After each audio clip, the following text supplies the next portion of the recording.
A mouse takes a few grains of rice to survive, and we call it crime. We take the honey that bees spend their lives making, and we call it industry. On foot, we curse drivers for being reckless. Behind the wheel, we curse pedestrians for being slow. These contradictions are not accidents. They reveal a quiet pattern in human judgment. What we condemn or praise often depends less on truth itself and more on where we are standing. We like to believe our moral judgments are objective, that we see things as they are. Yet the moment our position changes, our standards often shift with it. The same action can seem selfish or reasonable, cruel or necessary, immoral or admirable, depending on whether it harms us or benefits us. This is why moral conflict feels endless. Each side speaks with certainty, convinced that justice is on its side. But beneath all these arguments lies an uncomfortable question. Are we truly judging reality, or simply defending our place within it?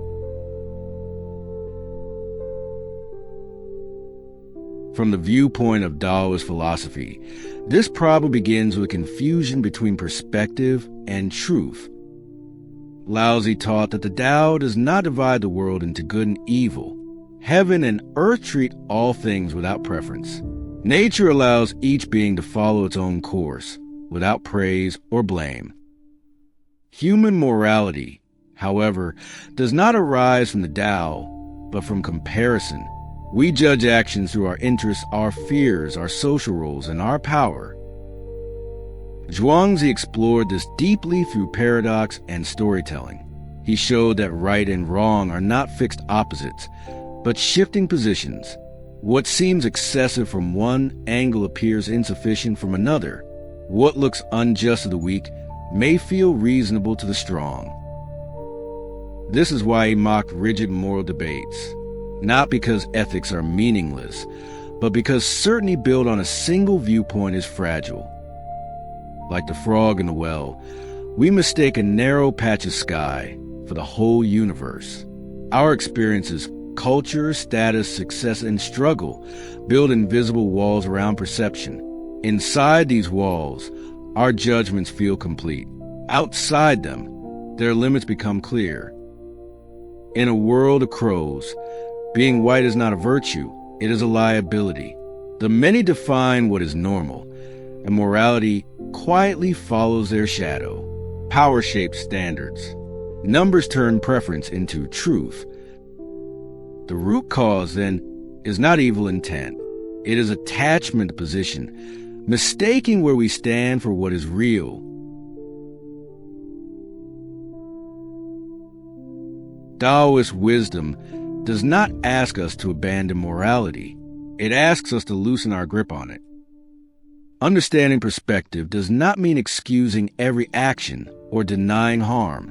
Laozi never suggested that all behavior is equal.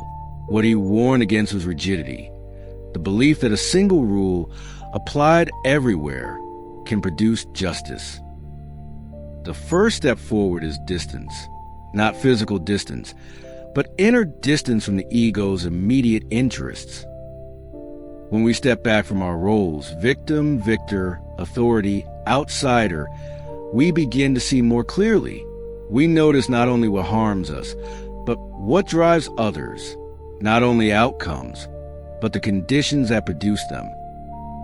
Zhuangzi called this freedom from fixation. When the mind is no longer trapped in a single position, judgment becomes flexible rather than blunt.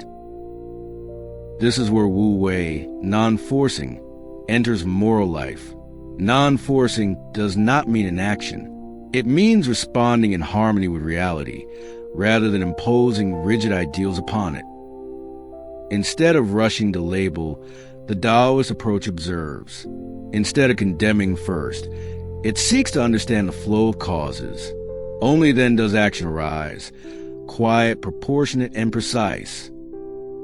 Such judgment is slower, but it is also less violent.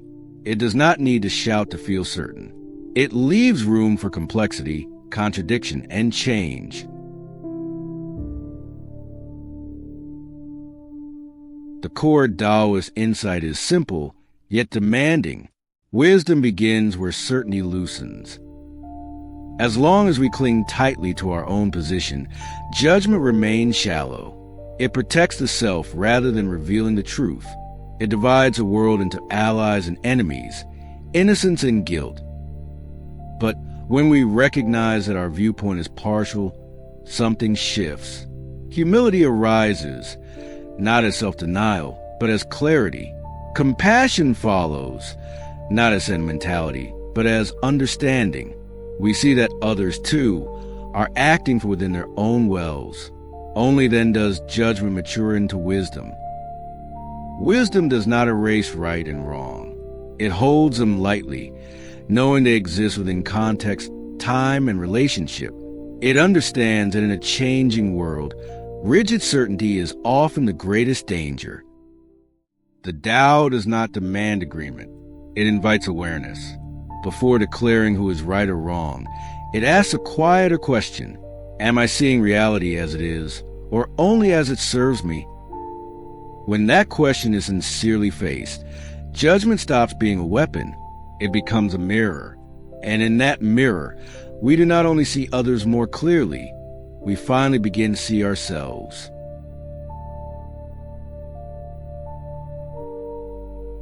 Thank you for spending this moment in reflection. If this video brought you clarity or peace, please like and subscribe to support the channel. May you find gentle ways to return to awareness and live with a calmer mind. Thank you for watching Daily Wisdom Light.